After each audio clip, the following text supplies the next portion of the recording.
Number 4, ikaduha nga notice to comply ginpapanaog sa AMA Computer College.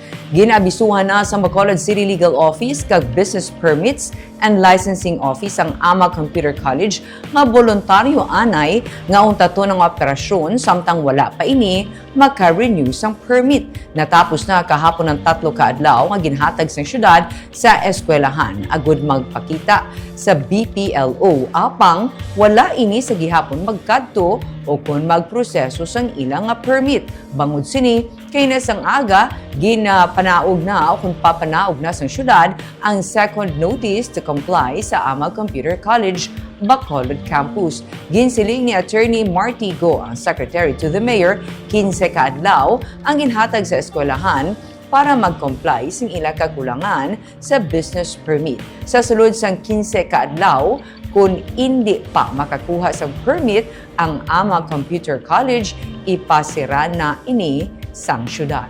Ginapangabay sang syudad ang eskwelahan nga mag-comply sa tanan nga requirements sa agud maka-renew sa business permits para hindi na maapektuhan pa ang mga estudyante. Nangin kontrobersyal ang among eskwelahan matapos nga masobra sa 150 ka mga estudyante ang wala siniging tugutan nga magapakigbahin sa graduation rights bangod sa ginaalegar kapaslawan sa balayran kag kakulangan sa dokumento.